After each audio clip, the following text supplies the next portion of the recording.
मैं अपनी बात कर लेता हूँ। मैं भी कैंसर का पेशेंट हूँ, थायराइड कैंसर। धन्यवाद honourable Mahavir ji, Guru ji, Praful ji and my dear friends. ये बड़ी अच्छी सोच है लोगों को जागरूक करना कैंसर के लिए, क्योंकि आप देख ही रहे हैं कि एक टाइम पे जैसे खांसी जुकाम बुखार होता था, आज की तारीख में उतना ही ज़्यादा प्रोग्रेसिव कैंसर होता जा रहा है। स्टीव जॉब्स, आप में से कई लोग उनका फ़ोन यूज़ कर रहे हैं, आज ही के दिन डेथ हुई थी 2011 में पैनक्रियाटिक कैंसर से। खैर, अभी बात कर लेते हैं जो जिंदा है। मैं अपनी बात कर लेता हूँ। मैं भी कैंसर का पेशेंट हूँ, थायराइड कैंसर। कब से? अभी मैं 52 ईयर्स मेरी उम्र है। जब मेरी उम्र 50 साल की हुई, तो मेरी उम्र 50 साल की होने से 2 महीने पहले मैंने एक किताब निकाली। उसके लिए काफ़ी रिसर्च किया मैंने, रैबिट ऑटस मॉडल फॉर कैंसर किया, और रिसर्च मैंने पाया कि 50 साल से ऊपर के किसी भी इंसान को कि थायराइड में अगर हम बायोप्सी करें, मोस्ट लाइकली उसको कैंसर मिलेगा। और ऐसे ऑटोप्सी रिपोर्ट या ऐसे जो लोग किसी भी और वजह से मर जाते हैं एक्सीडेंटली, उनके ऊपर जब इस तरह के एक्सपेरिमेंट किए गए तो पाया गया आफ्टर 50 ईयर्स ऑफ एज हर इंसान के थायराइड में से बायोप्सी में से अगर किया जाए तो अच्छी तरह ढूंढा जाए तो कैंसर सेल मिलेंगे। उस हिसाब से मैं कैंसर पेशेंट हूँ।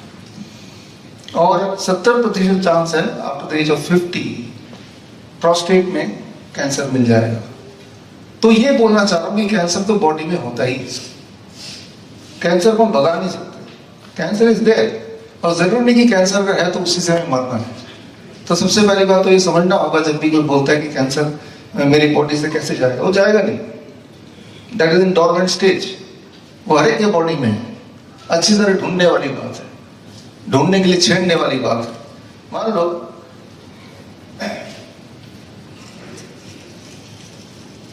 ये कैंसर का मॉडल अगर देखते हैं, इसमें मान लो ये जो पेड़ पत्ते देख रहे हैं ये कैंसर है, ये पत्ते ट्यूमर है, और ये ट्यूमर बन गया है, ये कैंसर बन गया है। I will get rid of it.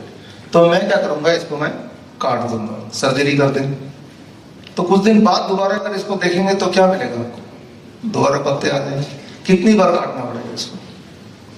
अच्छा, मैं इसको जला दूं, रेडिएशन कर दूं तो तब भी कुछ दिन बाद आ जाए, आएगा कि नहीं आएगा? अच्छा, तो केमिकल थेरेपी कर दूं तो, कीमोथेरेपी कर दूं तो तब भी आ जाएगा।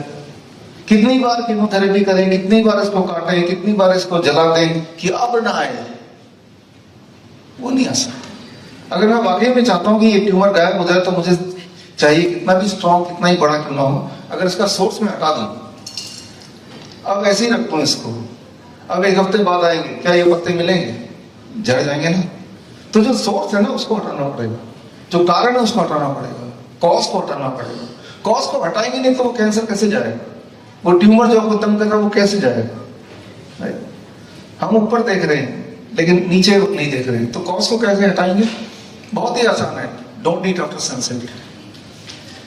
सूरज को खाओ मत, आज खा सकते हैं अगर इन्होंने कोई डिनर रखा है तो, कभी कभी चीटिंग चल जाएगा। जो चीज आप सनसेट के बाद खाते हैं दैट इज द वन जो आपको ट्यूमर बनाता है, कैंसर बनाता है, राइट? कोई सिस्ट बना देगा, कोई ब्लॉकेज बना देगा, कोई स्टोन बना देगा। जो तो आप देखेंगे एक बंदर को अगर आप एक केला देंगे शाम के बाद, वो नहीं खाएगा, रख देगा, अगले दिन खाएगा। इंसान खाएगा। तो वो कैंसर हम इकट्ठा करते जा रहे हैं, 1 दिन 2 दिन में नहीं, कई सालों में, और फिर हम उसको ऊपर से मारना चाहते हैं। मरेगा ही नहीं, क्योंकि आज रात को भी जाके 10 बजे ही खाना खाना, आज रात को भी इसको खुराक देनी है। हमारे जो कैंसर पेशेंट्स हैं, हमारे 55 हॉस्पिटल है, 500 क्लिनिक्स हैं, hymns group of hospital, doctor BRC clinic at the rate home. तो हमारे हॉस्पिटल में आते हैं तो कभी भी आप आएंगे तो शाम के 6 बजे के बाद डिनर फिनिश है ही नहीं। अगर आप कैंसर को ठीक करना ही चाहते हैं, फॉर दैट मैटर डायबिटीज को ठीक करना चाहते हैं, बीपी को ठीक करना चाहते हैं, हार्ट की प्रॉब्लम को ठीक करना चाहते हैं, एंजाइना को ठीक करना चाहते हैं, तो यहाँ से घर जाते वक्त रास्ते से ताला लेके जाइए और किचन में 6 बजे ताला लगा दीजिए अगले दिन से। If you can do it, आप देखेंगे it will take just few days. 7 दिन 15 दिन में आपको बीपी की गोली, शुगर की गोली कम करनी मजबूरी हो जाएगी। मैं आपको डाइट भी बदलने नहीं बोल रहा हूँ, I am just saying don't eat after 6 PM, right? तो ये सोल्यूशन तो सामने रहा। और जिनके ट्यूमर, जिनके कैंसर ज्यादा बढ़ जाते हैं, उनके लिए बड़ा ही आसान सोल्यूशन आप देख रहे हैं, पानी। पानी में आप अगर बैठ जाते हैं, आपका एक हिस्सा बाहर है, तो जो हिस्सा पानी के अंदर है उसमें ज्यादा प्रेशर रहेगा, और जो हिस्सा पानी के बाहर है वो उसमें कम प्रेशर रहेगा। The pressure difference, the principle of the law of buoyancy पढ़ा। मैं इंजीनियरिंग का छात्र हूँ, उसके बाद मैंने डॉक्टरेट किया है on chronic kidney disease, that is honorary doctorate, और वो इसी प्रिंसिपल पे आधारित है कि अगर एक इंसान को पानी में बिठा दिया जाए, यहाँ तक पानी हो, तो जो प्रेशर डिफरेंस बनता है, और अगर वो पानी गर्म होता है 40 डिग्री सेल्सियस टेम्परेचर उसका, 40 डिग्री सेल्सियस, तो the skin becomes the third kidney. जो चीजें बॉडी से बाहर निकल नहीं पा रही हैं, चाहे वो एक्स्ट्रा क्रिएटिनिन हो, चाहे वो एक्स्ट्रा सोडियम हो, पोटेशियम हो, या शुगर ही क्यों ना हो, वो स्किन से वो निकलता है। आप पसीने का एक बूंद लीजिए, अपने पेशाब का बूंद लीजिए, दोनों को टेस्ट करेंगे तो दोनों में सिमिलर चीज मिलेगी। दोनों में क्रिएटिनिन मिलेगा, दोनों में प्रोटीन मिलेगा, दोनों में शुगर मिलेगा, सोडियम, पोटेशियम, सब कुछ मिलेगा। तो आपका जो पसीना है वो भी उसी तरह से निकलता है जैसे आपका पेशाब बनता है। फर्क सिर्फ इतना है कि पेशाब किडनी बनाती है और पसीना स्किन बनाता है द थर्ड किडनी। मेडिकली से थर्ड किडनी बोलते हैं, right? It is the third kidney. और यही हम करते हैं अपने कैंसर पेशेंट के साथ। उनको पानी में बिठाया जाता है, गर्म पानी में बिठाया जाता है, बिल्कुल गर्म पानी में, और यहाँ तक पानी या फिर यहाँ तक पानी बेस्ड ऑन कि उनका सिम्टम्स क्या है, उनका ट्यूमर कहाँ पे है, उनका सिस्ट कहाँ पे है, किस तरह का कैंसर है, ऐसे करते हैं। और साथ में the DIP diet, very very simple. ऐसा कोई चीज उनको दो ही नहीं जिससे ट्यूमर को ग्रोथ मिले। Lot of fruits and vegetable, DIP diet, वो आपको वैसे भी गूगल में मिल जाएगा। इन्होंने तो 15 मिनट का टाइम दिया, तो DIP डाइट एक्सप्लेन नहीं कर रहा हूँ।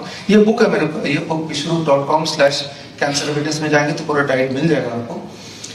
तो एक उदाहरण देके इसको खत्म करता हूँ, आपको समझ आएगी बात। 8 फरवरी की बात है, इसी साल की बात है। बुक फेयर में मेरी किताब की रिलीज थी, और एक कपल आए अपने बच्चे के साथ, 2 साल की बच्ची रो रही थी बहुत ज्यादा। फिर सामने आ गए और पता चला कि यहाँ पे एक स्टोमा बैग लगा हुआ है बच्चे का। स्टोमा बैग यानी कि पॉलिथीन की थैली, और सारा जो स्टूल है वहीं पे जाता है। और उनका इलाज चल रहा था उस वक्त, एम्स से चल रहा था, और कीमोथेरेपी वगैरह भी चल रही थी, और बोल ही दिया था कि बच्चे के बचने के चांसेस नहीं। That was the thing. इस वक्त वो मिली, और उस वक्त हमारा बुक फेयर चल रहा था, बुक का प्रमोशन चल रहा था। Doctor Namita, can you please come? तो इतनी भीड़ में मैंने डॉक्टर नमिता MBBS MD हमारे टीम की पार्ट है, इनको मैंने उस बच्चे को पकड़ाया कि आप इनको देखो जरा। हाँ, और मैं अगर बुक के उसमें लग गया। अब आप सोच के देखिए, ये एम्स का था और साथ में कौन सा हॉस्पिटल था दूसरा? सफदरजंग। हाँ, सफदरजंग हॉस्पिटल। दोनों के बीच में the parents were shuffling between the 2 hospitals, क्योंकि हालत इतनी गंभीर थी। लेकिन क्या इतनी गंभीर हालत में, जब स्टोमा बैग ऑलरेडी लगा हुआ है, जब ऑलरेडी बोल दिया है कि अब बच्ची बचेगी नहीं, क्या ये प्रिंसिपल काम करेगा? थोड़ा सा ब्रीफ देंगे, और बस 2-3 मिनट ही बाकी है। प्रफुल्ल जी देख रहे हैं हमारी तरफ से, है ना? मैं ये ब्रीफ क्यों देना चाहता हूँ? मैं आपको ये बताना चाहता हूँ कि कैंसर का कोई भी स्टेज है, हमारे हॉस्पिटल में आइए, एम्स ग्रुप ऑफ हॉस्पिटल, हम ये नहीं देखते स्टेज कौन सा, हम ये देखते पेशेंट अगर खा सकता है और अगर वो सांसें ले रहा है तो हम उसको अपने हॉस्पिटल ले लेते हैं। तो we know that this works.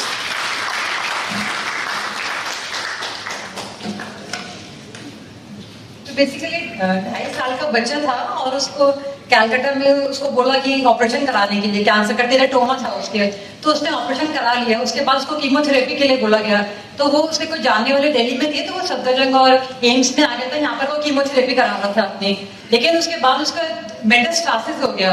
उसको बोला गया कि दोबारा से आपको ऑपरेशन कराना पड़ेगा। मगर मीनवाइल वो डॉक्टर BRT के उसने वीडियोस देखा, DIP डाइट शुरू किया, तो उसको इतना रिजल्ट मिला, तो हमारे पास टकराया। फिर जब बुक फेयर का इनॉग्रेशन था, तो तब उसने हमको फॉलो करना शुरू करा, और उसके बाद उसको कोई कीमोथेरेपी उसने नहीं कराई। हमने बोला सबसे पहले तो एलोपैथी डॉक्टर के पास जाना बंद करो, तो उसने बंद किया। वो कलकत्ता वापस चला गया, और वहां पर उसका सारे टेस्ट हुए। उसके 2-3 महीने के बाद ही हम लोगों ने उसको ट्रीटमेंट दिया, टेस्ट उसके नॉर्मल आए, और उसका स्टोमा बैग रिमूव हो गया। अभी वो टोटली हेल्दी है, और उसका ग्रेड 3 कैंसर था, जो अभी बिल्कुल नॉर्मल है वो चाइल्ड। आप चाहें तो उससे बात कर सकते हैं जूम पे, वीडियो पे। तो आई मीन कि everything is reversible. Thank you. पहले की रिपोर्ट, अभी की रिपोर्ट, सारा कुछ is there with doctor Namita. हम ये क्यों बता रहे हैं और क्यों एविडेंस के साथ बता रहे हैं? बिकॉज मैं आपको ये भरोसा दिलाना चाह रहा हूँ कि कैंसर कोई बड़ी बात नहीं। कैंसर कब बड़ी बात हो जाती है? कैंसर तभी बड़ी बात हो जाती है, मान लीजिए मान लो ये संतरा है, आप कभी सब्जी बाजार में जाते हैं, संतरा से दबा के देखते हैं, ठीक है कि तो संतरा वाला सब्जी वाला क्या बोलेगा?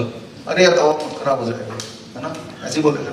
आप दबा के छोड़ देंगे तो क्या हो जाएगा? सड़ जाएगा। क्यों सड़ेगा? वो इसलिए सड़ेगा क्योंकि उसके अंदर जो सेल्स है वो टूट गए, right, it will expire, right. जब मेमोग्राम करते हैं बार बार तो अंदर सेल टूटते हैं, है ना। सो क्या उससे हम डायग्नोस कर रहे हैं या डायग्नोसिस के नाम पे हम उसको और सेल्स को ब्रेकअप कर रहे हैं? तो यहाँ पे समझने की बात होगी कि पहली बात कि कैंसर सेल हम सबके बॉडी में भी थर्ड कैंसर का पेशेंट हूँ, दैट वे अगर डायग्नोस कराएंगे तो, राइट। और कैंसर सेल बॉडी में है तो उसी की वजह से मरना जरूरी नहीं है। लेकिन अगर आपके कोई ट्यूमरस ग्रोथ है या आपका हीमोग्लोबिन डाउन हो रहा है, अचानक वीकनेस बढ़ती जा रही है, बहुत ज्यादा एक्सट्रीम पेन है, तो आपको बस इतना ही करना है। वैसे भी इतना ही करना है प्रिवेंशन के लिए भी, don't eat after sunset, be on DIP type. और ज्यादा पेन है और ज्यादा तकलीफ हो गई, जैसे उस बच्चे को हमने कराया, जैसे हम बाकी पेशेंट कराते हैं, गर्म पानी में जाए। अगर कोई मॉर्फिन ले रहा है कोई पेशेंट, इतना पेन है तो मॉर्फिन लेंगे तो पता ही है कि कोई उससे मामला बिगड़ेगा ही, टेम्पररी थोड़ा रिलीफ मिल जाएगा। तो दिन में 2 बार 1-1 घंटा sitting in the hot water is equal to morphine. पूरा जो उसका शेड्यूल है उतना उसका रिलीफ देता है। 2 टाइम्स सुबह अगर बैठेंगे 1 घंटा तो 12 घंटे तक रिलीफ मिलेगा, तो दोबारा बैठ जाओ। कुछ दिनों के अंदर अगर पेन जब खत्म होने लगे तो बैठना छोड़ दो, है ना। So we have to just see कि बॉडी का जो प्रिंसिपल, जब हम बैठते हैं गर्म पानी में, कोई बैठ के देखिए, यूं ही बैठ के देखिए, तो आप जब बाहर निकलेंगे तो आपका वेट 500 ग्राम 600 ग्राम कम होगा। करके देखिए, एक ही बार करके देखिए, 1 घंटे के लिए बैठना, 500-600 ग्राम वेट कैसे कम हो गया? जिनका बीपी बढ़ा होगा तो बीपी नीचे आ जाएगा, जिनका यूरिन आउटपुट नहीं आ रहा यूरिन आउटपुट आ जाएगा। So that is the science कि जब आपका प्रेशर डिफरेंस हो बॉडी के दोनों भागों में, और जब टेम्परेचर 40 डिग्री सेल्सियस हो, your skin become third kidney. जो चीज बॉडी को नहीं चाहिए वो बॉडी से बाहर निकालना। ये जो कैंसर है, जिसे मैं पत्ते को कैंसर बोल रहा हूँ, तो इसके अंदर जो ऐसे न्यूट्रिएंट चले गए हैं जो नहीं चाहिए, ऐसे टॉक्सिक चीजें, उसको अगर हम निकाल पाए ताकि ये दोबारा ठीक से ही रहे, तो वो पॉसिबल है। That is what we call as hot water immersion.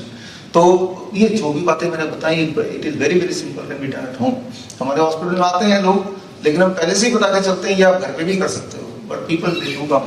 आप भी हॉस्पिटल देखने आएंगे, वैसे नहीं, देखने आएंगे, आप देखिए अपने आंखों के सामने कि पेशेंट्स, वी से डोंट डायग्नोज, उसको छेड़ो मत, लेकिन जो पेन है उसको कम कर दो, ट्यूमर ग्रोथ है तो उसको रिड्यूस कर दो, उसको सक कर दो। कैसे करो? These are very very simple techniques. जितनी सारी बातें बताई, इनका डिटेल में अगर आपको जाना है तो bishrup.com/evidences, कैंसर एविडेंसेस में जाएंगे तो ये किताब आपको PDF कॉपी मिल जाएगी, तो इसमें आप सारा कुछ पढ़ ही सकते हैं।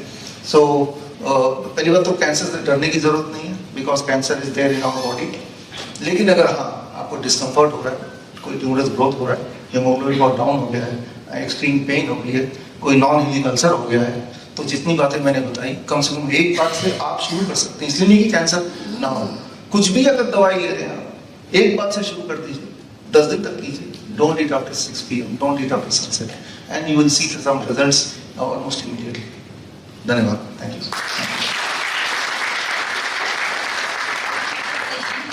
ऑनलाइन है, अगर कोई इससे बात करना चाहता है, ही इज अवेलेबल। कोई भी क्वेश्चन आंसर्स पूछने हैं। 3 महीने पहले इसकी बेटी को 3rd ग्रेड ऑफ कैंसर था और आज वो टोटली फ्री है। हाँ, दिव्य प्रिया। वो 2.5 साल की बच्ची है।